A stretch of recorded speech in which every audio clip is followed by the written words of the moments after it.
What is up, everybody, on Facebook and YouTube? This is Kareem and Leighton with the Essential Libertarian, giving you the tools you need for self-governance. What is up, Leighton? I'm doing all right. Just getting kind of ready. Tomorrow I'll be getting on the plane going towards Florida for YL. Yeah, that's going to be a fun one. Yep. Yeah. I know a lot of people are going there. Big names: Scott Horton, Ron Paul, Jack Lloyd. Actually, I see he's going there. He doesn't volunteer. He's comic. Really, really cool. Definitely pumped to meet him. Yeah, it's going to be fun to meet all those people. I will not be going this year, but I'm going to try for next year.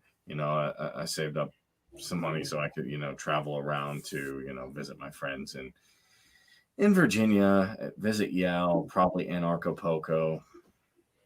I And have to learn about Anarchapulco. I have not done any research into that, but I've had two people mention it to me now. yeah, it's pretty cool. It's actually I knew about that before the Mises Caucus. So before we get into everything here, if you're interested in keeping the Ron Paul revolution going, which is where the roots of libertarianism comes from, at least here in the United States and abroad, then take a look at the Mises Caucus, and you can find them at lp.misescaucus.com. And just to show the website here real quick, all you need to do is go to lp.misescaucus.com, take a look at the resources, see what you think, see if you're interested, and then you can join the LP.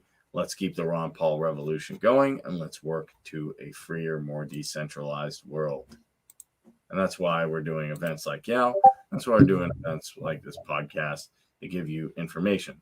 So, I want to preface this by, talking about tonight's topic is just that a lot of people said the famous phrase, "This will never happen," or "This could never happen here." That's what I always preface it with. And when people say that to me, I say, well, like, open up a history book, and I get it.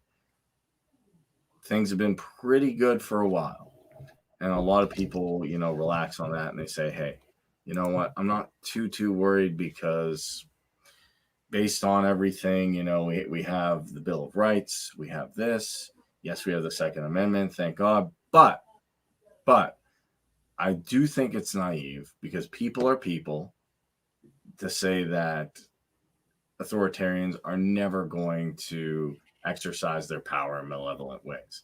And when it came to opposing these specific documentations, such as passports or any type of documentation, as far as I'm concerned, if you want to walk into a grocery store in Seward Leighton, if I want to walk into a private place that is truly privately owned, no government subsidies, no LLC, then it should be up to me and up to them. If they want me there, I'm there. If they don't want me there, or if they want me to meet certain conditions to be there, then, buy membership or something, that should be allowed there. Right.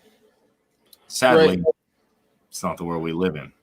I've been having this discussion a little more now because people are asking kind of what is the libertarian take on kind of whether or not businesses versus the government requiring kind of passport systems for kind of with you know with viruses going around, it becomes an issue of my point of view is that if a private business wants to require somebody to have something to enter the business, whether that be proof of a shot or proof of same thing with masks or something similar. I don't see an issue with that, but I know the story we're going to get into and some of the other stuff is insane, and it is Yeah. beyond that, and it's exactly what people like me and you were telling everybody was going to happen from the very beginning, and we were told we were conspiracy theorists and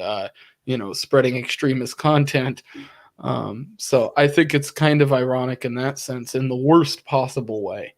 Yeah. And actually, what I like is they put that out there, I think, because they were desperate and people turned it into a joke. So, Facebook, I think Zuckerberg played himself on that one personally. Yeah.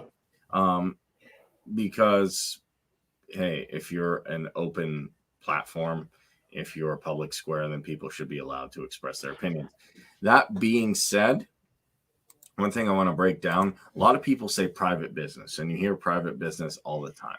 And I get it. If a business is completely private, you should be allowed to do what you want. But before we get into this story, I want to Google capitalism, and I want to note one specific thing about this definition that people do not look at, because, like, I get it. Tim Pool has some good criticisms of people who just say private companies can do what they want. And I agree, but what is a private company? If we look at how capitalism is defined, an economic and political system in which a country's trade and industry are controlled by private owners for profit rather than by the state. So Right. then you have to ask yourself one fundamental question, and that is, are these things completely private? Do they receive any subsidies? Do they have even an LLC? Do they get any type of help? Do they get any preferential treatment? Do they have access to lobbyists? Do they have access to senators? Do they have access to some branch, wing, part, facility, whatever it is, of the state? And if they do, I would argue that they are not private. They can be you can maybe make an argument that they're quasi-private. And I'm not going to go as far as to say if you have just an LLC and you did nothing else, you're pretty much a private company. But how many private companies truly exist based on the definition of capitalism? And I think that's important, because when people think of a private company, yes, the logos, the things, they have people, the citizenry working there. But there are companies like Boeing, companies, I think, like Lockheed Martin, and correct me if I'm wrong, but they mainly exist because of government subsidies. So government either is subsidizing it, helping with competition, then you can't call yourself completely private. And On I'm the based on on, the definitions. on the conspiracy route, I know there's a lot that I've read about Boeing uh, being allowed by the government to kind of silence technology from being released. I know they've been involved in a lot of that. Um, One of the things that you brought up was basically the idea that, you know, the kind of tech companies and, I think they're kind of in the mix when we talk about some of the things going on as far as censorship, and people bring up whether or not, that is a private company ideology, the kind of idea of this private company. To me, in the way of a place like, Facebook, well, they were just called by Biden, if I'm not mistaken, murderers at one point, when he said they were killing people through the things that they were allowing to be spread on their platform. Well, Which makes sense. under that same kind of idea, he then backpedaled that statement and took it back, and they issued new statements. So to me, that's like, well, that is them showing favoritism, because in that one action, like, you just came out and said they were killing people, and then in effect decided you changed your mind. Yeah. It's like, And I'm do you streaming on think that? Facebook, and I want to make a point. You saw Jen Psaki said they're working hand in hand with Facebook Yeah, to target misinformation. And it's funny, they don't really define what that is. So that should show that, hey, this is not, it has private elements, you could argue, but is not completely private. And I think uh, people just have to be honest about that. And then when we're honest about that, we can say, okay, how do we solve this? Do we get the source code, which is what I advocate for? It does not require a lawsuit. You get the source code and say, hey, I want to make a Facebook around this. Make it decentralized like cryptocurrencies, actually. If you decentralize it more, I think that'll work.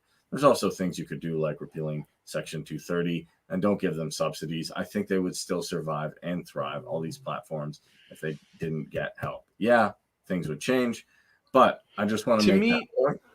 to me, the to me, the Section 230 issue is something that I haven't kind of researched enough, probably, to really kind of talk on, but it seems to me like there's a pretty good argument on both ends, because it does seem like it would make kind of ridiculous kind of lawsuits very easy.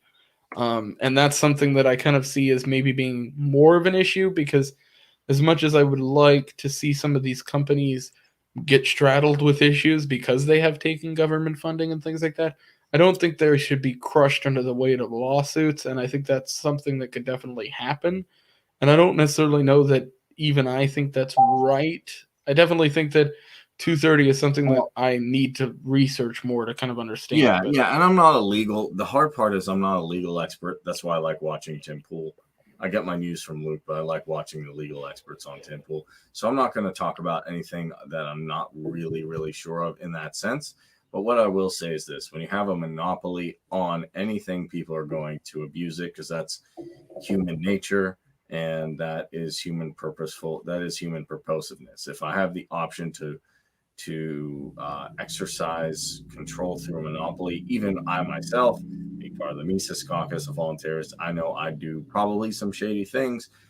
Tolkien really illustrated this perfectly when he said, "You put on the ring, no one can put on the ring, no matter how good you are. Eventually, that ring will corrupt you." That goes for me. That goes for you. That goes for Ron the Paul. ring won't fit. Yeah, the ring doesn't fit. Fair enough. So that being said, it will always corrupt you. And that brings me to what's going on in New York. So if I can elaborate a little bit. So people said this, we always hear this will never happen, why are you, paranoid, why are you always worrying about things? Because as far as I'm concerned, it is better to prevent things than before they happen. Like someone said, well, I really like what France did. And I said, yeah, because they put the clamp down on them. But you don't want things to get to that point. You don't want to say, not work out and then like say, oh, well, I just have a little bit of high blood pressure and I have problems. I'm just going to keep, and I'm not giving medical advice, but I'm just going to let the problem go to its logical or moral end, and then I have a problem that's even bigger. So, and just to note, the New York Bar Association Task Force was created to meet on July 30th again to take a look at a lot of different things that were happening with this, and unfortunately, Bill Deblasio, who uh, is a complete authoritarian, who has actually had his emergency powers removed, who has had a lot of bad allegations about him, who, in my opinion, is someone not only not fit to run anything, but not fit to even be part of, I would say, civilized society the way this guy thinks. He's a complete, and he's using complete and total central control over New York. So, what did he announce? Let's get into it. I'm going to go ahead and share my screen and we're going to break it down. I'm actually going to use MSM news sources, which I don't use too much, but I just want to show people that, hey, even the big news media talking about it. So, what did he do? Okay, New York City Mayor Bill de Blasio, keep in mind, who lost his emergency power, who this is a guy who shut everything down and then still partied in Times Square, I believe it's called, uh, doesn't follow his own rules and has had other allegations with him, is not a good guy at all. Probably, I wish these guys, I don't think they'll do it, but they should resign, him and Cuomo. So what's he going to do? That'll never happen. So To me, to me, one thing I will say about this whole kind of the media coverage on this specifically, I mean, it is to me insane. I know there's going to be protests and things that happened, and I mean, he kind of brought that on himself at this point. yeah, And I mean, yeah, so let's see. I'm interested. Here's what I'm going to say. I'm interested to see. We saw what happened in France and Australia, Great Britain, Ireland, Greece. I'm forgetting probably some of them. Cuba's a little bit different because it's not about this specific medical procedure. It's about centralized control, but it kind of goes hand in hand. I'm curious to see what happens. Will there be an uproar? How will this be handled? So, if you haven't heard, getting into our main headline, New York City Mayor Bill de Blasio will mandate a specific medical procedure for certain indoor activities. Here's the information. It goes into effect August 16th. Full enforcement will begin September 13th. So I will say this: if you're discontent with what's going on in NYC, still have a way to get out. Deblasio said the mandate, known as the key to the NYC pass, would encourage increased use of this procedure to combat a current pathogen. The mayor's order comes just a day after he mandated all of this medical procedure for all of the state employees. So, what did he say? He's going to mandate inoculations for a range of indoor venues at a news conference Tuesday morning, requiring proof of this procedure and documentation from employees and customers of indoor eateries, gyms, and entertainment centers. Now, thank God, at least they didn't do it with grocery stores. So, yes, you can still eat. But if people do not, what I would say is if people don't get an uproars about at least restaurants, gyms, and the cinema or entertainment, they'll take it a step further. So, this is the time. To me, this is key. And libertarians cannot be soft on this messaging, especially if you're in New York.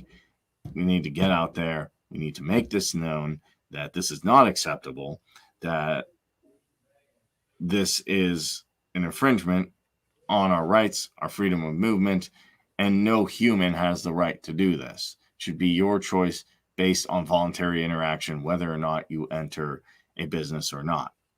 So the point that I would make to every single New Yorker is that you should be pissed off about this. There should be civil disobedience. There should be people in the streets. This is something that needs to have protests take place for. This is exactly what exercising your rights is for.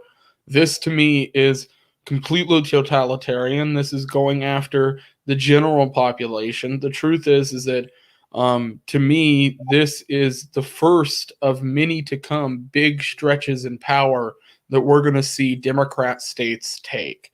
And Yeah. it's going to start with them, and it'll eventually infect the right states too, or the right states that want to kind of bow down to the Democratic establishment. And that's what we're going to see take place. It's just going to take time. And unfortunately, we have a president behind the wheel who's going to get behind it, who's going to back things like this. I doubt we're going to see Kamala Harris or Joe Biden talking about how this is a violation of rights or against the Constitution or completely illegal. No, they're going to be talking about how this is great that Deblasio is putting his best foot forward in this whole situation. And that couldn't be further from the truth. It's totalitarian. Yeah, that's to say the least. And you know what? I'll even say on the Republican side, I bet you they'll put nice rhetoric. They'll say, oh, isn't this terrible? This is bad. Hey, but let's do it. They'll put rebranding on it. Oh, but, let's do it. We were more patriotic. It's patriotic to do this, but let's do the same thing. I'm like, oh, boy. Well, in the same exact news story, the same exact sites that are talking about how great this is will be covering people like Ron DeSantis from Florida, a state that I'm about to fly to because they're open. I don't have COVID, but I had it in the past. I've already been through it. I'm not really worried about the D variant, and in my opinion, to me, it's like it's up to people what they want to do, and states in cities and areas that are going to make decisions like this need to be put on blast. Yeah. Or like this is the time now, guys. This is the time, especially libertarians in New York. And I'm in Pennsylvania, so I'm willing to do whatever I can to help. But this is the time to say, hey, France did it. They don't have a Bill of Rights to my knowledge, or at least to the extent we do. You can do this. So it's going to go in effect August 16th, as I said, beginning September 13th. He also said the city would begin inspecting businesses for compliance in mid-September. So there was a thing like, okay, fine, is he just going to put this on books and just forget about it? Because some laws do that. Case in point, firearms laws in Alaska. But it looks like he actually will follow up on this. We'll see. All affected customers and workers can either provide documentation or upload it to a pass application. And New York City is thought to be the first in the nation to implement such a mandate. But you're talking about Joe. President Joe Biden responded affirmatively when asked at a press conference Tuesday. We believe Of other cities should follow suit, but stakeholders across the food industry have raised concerns about how the program will work. So, yeah, of course he did. yeah, I'm not. And do you happen to know what the punishment is for like a business that doesn't comply? I do not because he hasn't put it into effect. We'll have to see. We'll have to Because I'm see. gonna assume that that's gonna be a monetary punishment. I bet you I would money, think. I would think and it is. they're gonna use that as ammunition to kill every small business that hasn't already died from what they've been doing. Yep. So, just to finish this off, shortly after his press conference, the National Restaurant Association expressed additional support for this procedure, but organizations would say it represents almost 500,000 food service establishments. Said this mandate would be burdensome to enforce and result in significant changes for restaurants moving forward. Checking this medical procedure isn't just like IDing a customer before serving them a drink. Receive training on how to do that. Larry Lynch, the group's senior vice president of science and industry, said in a statement, now without training, our staff members are expected to check the procedure of every customer wanting to eat inside the establishment. Because here's the thing I find interesting.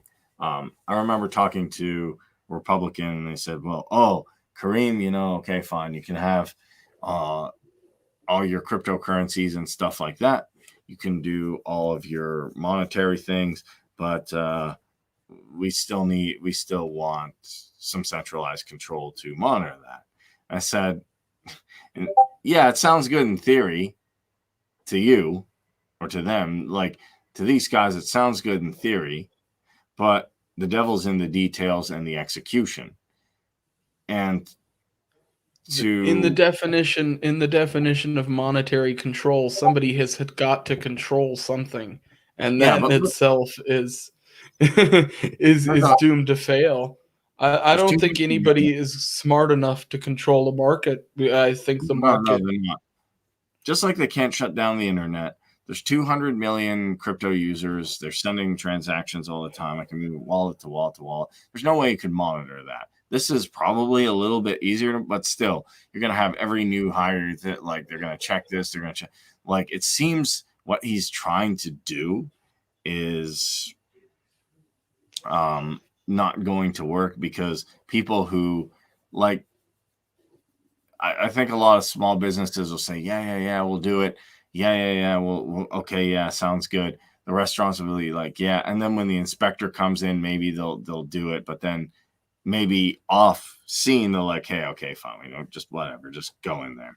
Because here's the interesting thing I also want to bring up with Red States, the Houston Rockets owner and supporter of former President Trump endorsed the use of this medical procedure and said he wanted to prevent his restaurants from being policed for customers. You should not have to have told us what we're doing until they laid out how we were going to do it. Also, this is an interesting one. New York City Hospital Alliance also raised concerns about the mandate. In a statement Tuesday, the Alliance acknowledged that the new measure would be a difficult step and controversial, but added that it could help forestall new occupancy restrictions and shutdown orders that will again devastate small business workers who have not yet recovered from this. again, this is not going to help the unemployment issue. That's for No. sure, because there are going to be people who say, I'm not going to do this, and so they're going to quit their job. It's kind of like the Biden forcing all the federal employees to get vaccinated or take these weekly tests. And I believe, again, what we're going to see here is a lot of people that quit, and those new positions might be harder to fill than they were, obviously a few weeks ago. And we're still going through an unemployment issue because, or rather, not an unemployment, but no one being able to hire anybody. There's just no one willing to work. I work at a hotel, Yes. and we ended up getting J1 employees, which are basically people who want to come from other countries to work. They basically get these work programs, but what happens is like we are still ridiculously understaffed, and it's because of the unemployment checks that people were receiving 100%, and that was done whether you like it, whether Democrats like it or not, through Biden's presidency. And those checks have put everybody in a position where there's this huge imbalance in the workforce versus the value that they feel as though they should be receiving because they've been getting these checks, as well as a lot of wokeism really going on with businesses that is making it kind of seem like they're in favor of these things, which they are, like the kind of favoring with the left to get left approval, but it's blocking out kind of the working class, which in my opinion is still mostly made up of the right.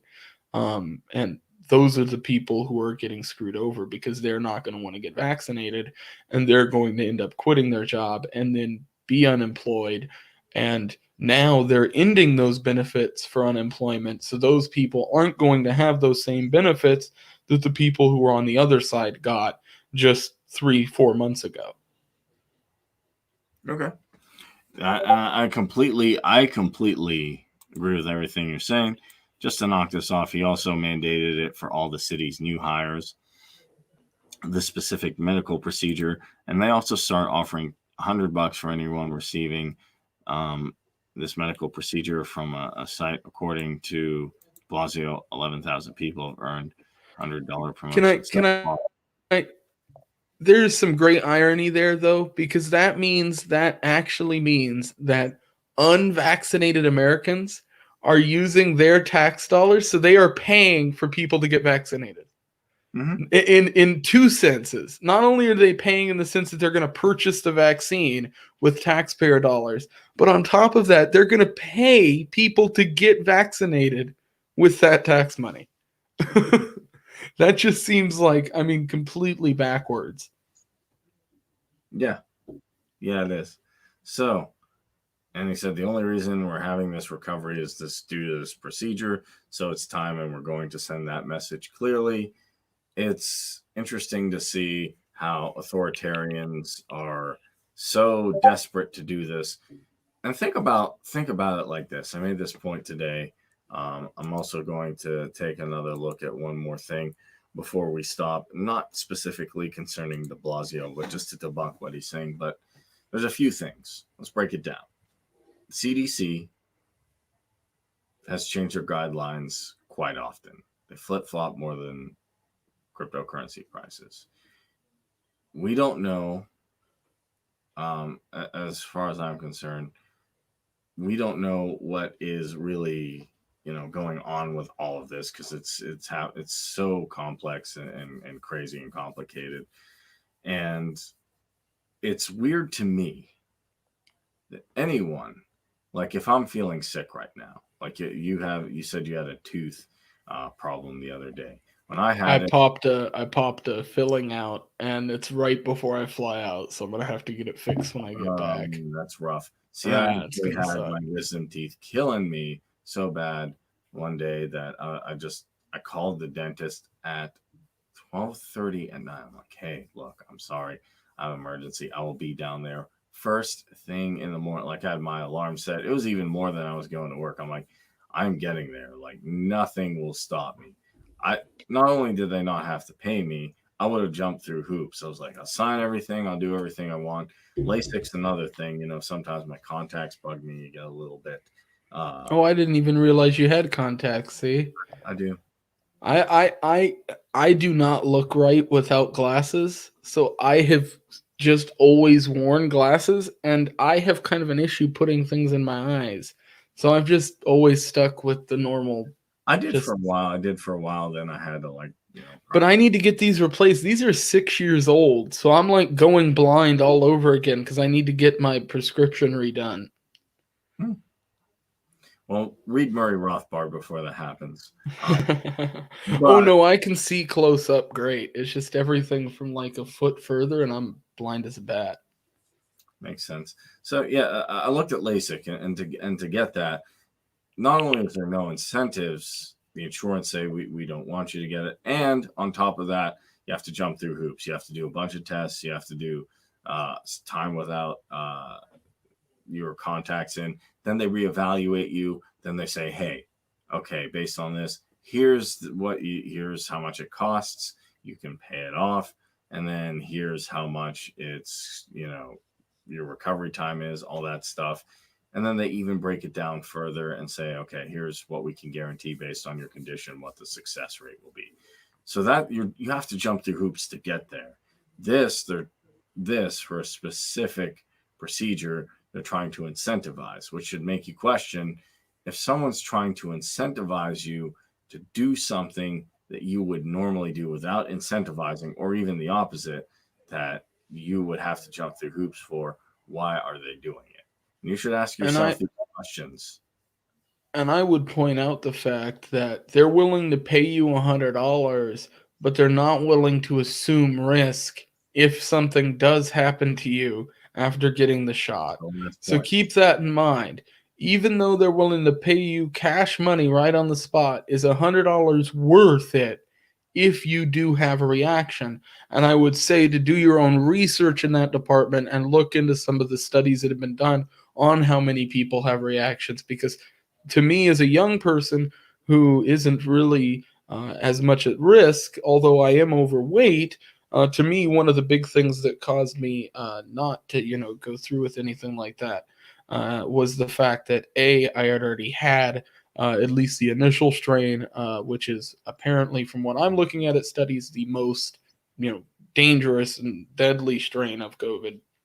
Uh, um, and so with that, to me, it showed me that, there isn't much benefit here. To me, I say, look into everything yourself and talk to your doctor, because so many people, in my opinion, are taking what is said by a doctor on their television when sometimes they've worked with the same doctor for 10, 15 years.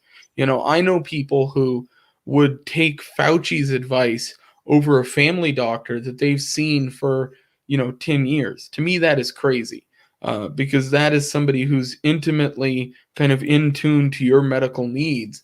What makes you think somebody like Fauci knows in that place better than that person?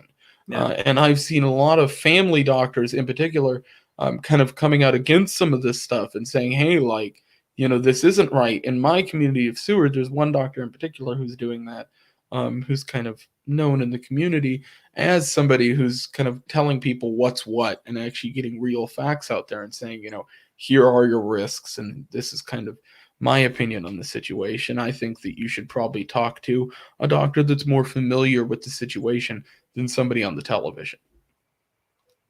Yeah, definitely. Well, what I would say is, it's not, there's no medical advice on this show. So do what you feel Exactly. is Yes. right for you and your family. And hey, fine, talk to your doctor, see what they think.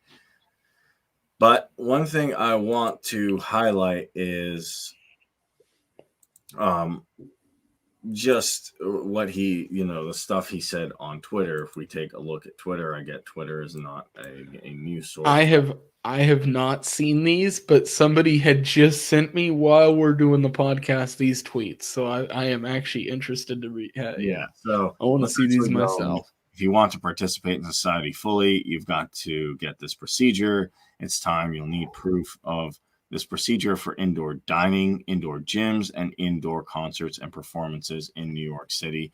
This is a life-saving So measure to help I us. have I have one comment on just again picking out the one humorous thing out of this absurdity is the fact that we are on Twitter and he wrote hashtag COVID-19 in place of just saying the word Yeah, COVID-19. And I have to point out the hilarity that this is a person in power.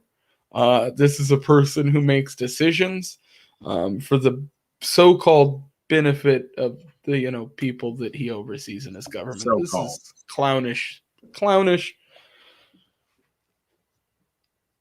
Yeah, and here's the funny thing. Here's one thing I want to highlight. He shows the indicators, fine. He just Which not again, do your own research. Just as But let's just assume all this is true. I'm going to give him the benefit of the doubt. Let's assume all of this is true. Can you That's put a a hard hypothetical for me to get to, but okay. well, the reason I'm saying this, can we add an extra bullet point with how many people though recovered? That's the only Yeah, question. like Yeah. myself who got Why COVID is that and yeah, or my, 75? my 70-some-year-old grandmother who walked through it, or my father with, asthma, or any one of my other brothers who walked through it without ever going to the hospital. Yeah. So how about we fine, put all the bullet points, but put another bullet point and say how many people recovered. Yeah. Thing. Now, when people say, and I just want to close it off by doing full circle, people just keep saying it can't happen, it can't happen, it can't happen. I don't want to watch the news, I don't want to get involved. And for a while, I was one of those people. I'm like, fine, I just have my anatomy of the state. I'll listen to Adam Kokesh. I do all my stuff. I have the best arguments. I'm good to go. I win. Woo. Yay me. I don't really have to get involved in this, and I don't want to. But when you start to see things come down the pipeline, that can be in many ways. Generally, the news will report afterwards. But hey, people said it never happened. Just take a look. Breaking news. Soon, this procedure will be required. Soon, you'll not be able to go inside a restaurant, inside a gym, in a concert, or a performance without proof of this specific procedure. So, just to let you know that this is a gradual process. People are going to, say, fine, hey, look, it's not happening right now. They're going to take their time. And as far as I'm concerned, if you don't do anything, if you don't say anything, they'll keep just inching it small. Okay, fine. Look, it's just venues. Okay, I just don't want to go to concerts. I just don't want to go to the gym or restaurants. What happens when it's grocery stores? What do you do then? And I don't think you can go hunting in New York in the sense of like, if you're in downtown Manhattan, you're gonna. So what do you do when it's something that is truly essential? I can live without restaurants and gyms. I could get a gym here. I'm working actually on that. I don't have to eat at a restaurant. But what happens when you let them? If you let them take an inch, they'll take a mile. And we can see that this is coming down the pike. Big announcement, to announce a mandate. And even I'm even going to go a little further and say, what really bugs me is this, and there's other things that really bug me. And just to close it off, the other thing that I highly disagree, highly, I couldn't disagree more and put more energy is this is the last week for kids to get this procedure and be protected. First week of school, we'll have this at summer rising preseason events, back to school, and this bugs me. And that's against the science that he's claiming to even support, and even they've even this is doled out. We know that kids are not at risk here, and it's insane to think that they are. The things that they're doing to people in schools, even in the town that I'm in, at one point was insane, and school's getting ready to start back up, and I'm assuming it's going to be the same thing over again. So many people are slipping back into the same mechanisms that they were in before, but there's so many more people compared to the last time they went through these rounds of lockdowns that are just standing up and saying no. And the warning that I would give to people is we were right when we said this was going to happen. It is going to continue to spread into Democrat states and cities primarily, although I do believe some Republicans will fold eventually. But this is going to infest the states and infest cities and ruin populations and ruin business owners. And the people who are doing it, and this needs to be said over and over again, is the federal government. It is not just Joe Biden. It is not just his administration. It is the entirety of the federal government, the weight of the federal government weighing down on the states and weighing down on its people to get them to fold to this and enact these things. People like Bill de Blasio has handled this whole COVID issue completely backwards and horribly. You know, it needs to be stated over and over again, in my opinion, that these people have been wrong at every turn. You know, these people don't have any of our best interest at heart, and it certainly doesn't have people in New York's best interest at heart. No, they don't. And if they did, as far as I'm concerned, they wouldn't have to mandate it. If you've ever seen that libertarian billboard or that saying, good ideas do not require force. Absolutely. I'll say that again. If you have a good idea, you do not have to force people to do it. Does anyone have to force you to play Xbox? Does anyone really have to force you to, you know, do any activity that you really enjoy? You know, go to the gym, which he's doing the thing, or go to a concert, or anything you enjoy. If they don't, you have to take a look and see what's the moral thing here, what's the right thing to do, and do they have the right to do it? And And no one, and I'll never visit a gym, but the taking away the restaurants thing is just offensive. You know, I feel like so many you know, people who are overweight have been affected by COVID. I feel like this is a personal attack. yeah, yeah. And then he also did it, as I said, to city government workers. So I think he's wrong with doing that. I think he's wrong on, mandating it for schools, or not mandate it, but pushing it for schools. Sorry.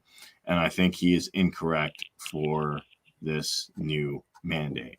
And what I'm going to tell people is, so my recommendations are, Thomas, if I can get this, if you can watch this, guys, even parts of it, Thomas Quitter, Larry Sharp, my friend Jesus Rodriguez, who I call Jesus because, I don't know, I think that's funny,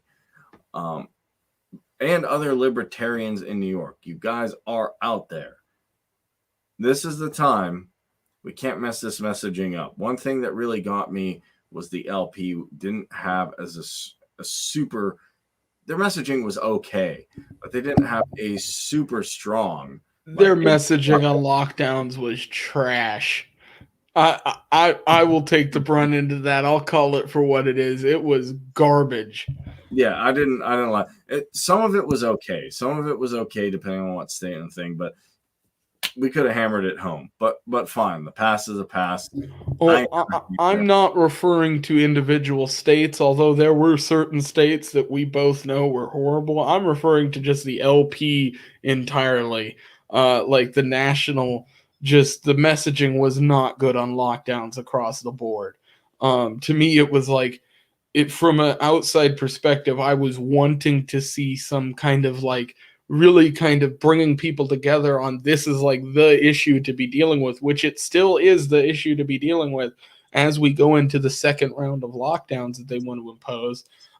yeah, And to me, it's like we should have been nailing this constantly, and it just wasn't happening. There was no coordination that I saw anyway. Nailing this constantly, and it just wasn't happening. There was no coordination that I saw anyway. yeah. Nailing this constantly, and it just that's an echo. Is that on my end? I don't know. I don't know whose end that's on. Sorry, maybe an echo. But just to close this off, guys, in New York, Pennsylvania, and even in Pennsylvania, we have to stop this before it happens. Don't let things get so bad and then say, okay, let's do something. I'm not a big fan of that. That's why I'm doing this show. That's why I brought you on. That's why I'm talking about it. Don't let things get super bad. I mean, no, like I said, this is the time to get out there and do some, do some protesting. And I mean, obviously that doesn't really work to a certain extent, but to be honest, but trying to get involved in politics in your area. That's one way of doing it. But let's say, fine, yeah, Kareem, I don't like politics. It's not my thing. I understand that. Not everybody's going to do that. Not everyone has time to do that or the bandwidth. Cool. But organize and start marching. Start saying no. Don't do anything mean. Don't violate the non-aggression principle. Don't act crazy, but get out there, march. France did it. Australia did it. Great Britain did it. Ireland, I'm sure I'm missing it. Greece. probably missing a few countries, but you guys can organize, especially libertarians in New York. Larry Sharp, Thomas Quitter, Jesus, someone else I'm forgetting.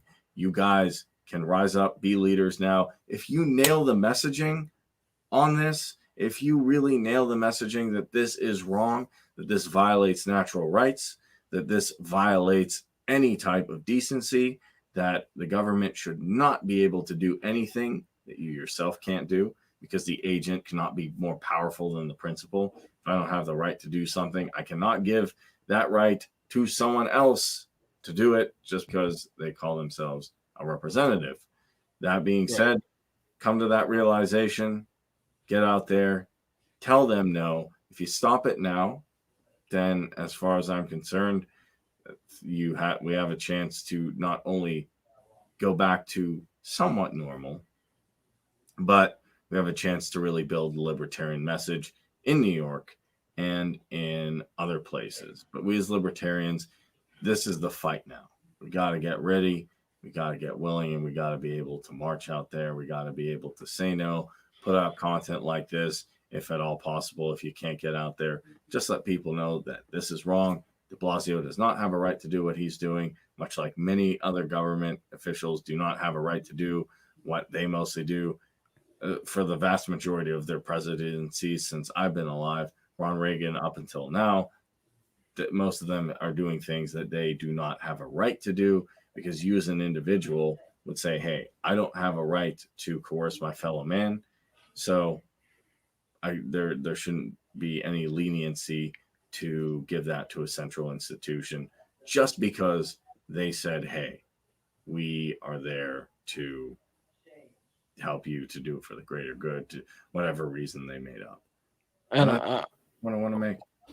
I would say one more thing would be, again, much like I said with the LP messaging, is especially to the people in New York who are libertarian or kind of follow the kind of same channels, is definitely, don't be afraid to message this very, abruptly. This is your rights being taken from you.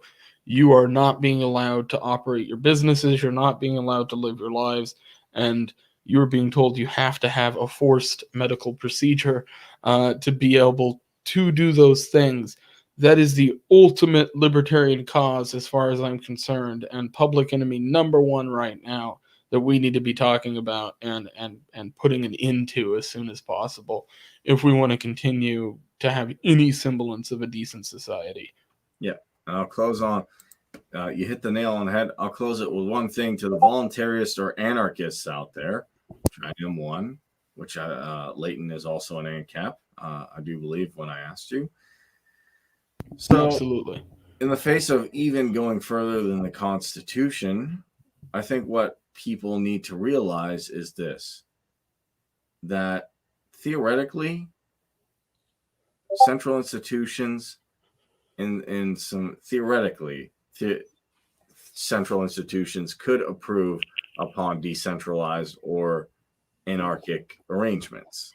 But on average, as we're seeing now with these COVID thing, as we're seeing all over the world with governments failing, I'd have to say the majority of governments do not reflect that in reality. And it seems that the centralized solutions on the whole are always, or most of the time, better. And It, why it is would that?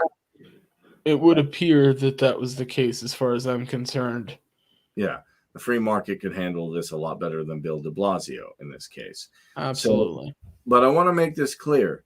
That's not a testament. I am not saying that decentralized order or self-governance or central institution or decentralized institutions are some kind of magical fairyland. Everything will work perfectly. There'll be no exploitation, no nefariousness, no malevolent behavior.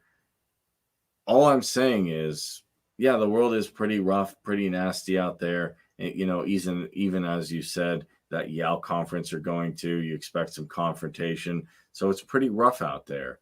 So, you know what? People who have that notion that the world is a rough place, especially indeed with decentralized order and even spontaneous order, I'd say you're correct. What you're not seeing, what I hopefully you do see now is governments or central institutions enacted are even worse.